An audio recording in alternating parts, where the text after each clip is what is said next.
గుడి ముందు అడుక్కుంటూ కనిపించింది ఒక సాధువుకు. ఆ సాధువు అన్నాడు, ఏమమ్మా మీది మంచి కుటుంబమే కదా, ఎందుకు అడుక్కుంటున్నావు అని.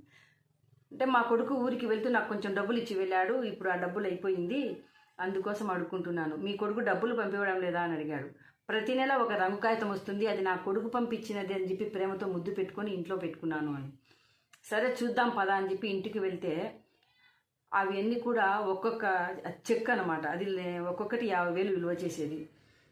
ఆమెకు చదువు రాదు కాబట్టి దాని విలువ తెలియలేదు. ఇక్కడ మనం అర్థం చేసుకోవాల్సింది, మనం కూడా ఆ ముసలావిడలాగా ప్రవర్తిస్తున్నాం. మనందరి దగ్గర కూడా భగవద్గీత గ్రంథం ఉంది, కానీ మనకు భగవద్గీత ఎంత విలువైన సంపద అనేది అర్థం అవ్వడం లేదు.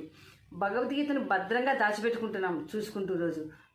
ఈ ప్రపంచం మొత్తం ఒక భారతదేశ ఆధ్యాత్మిక సంపదకు సెల్యూట్ చేస్తుంది.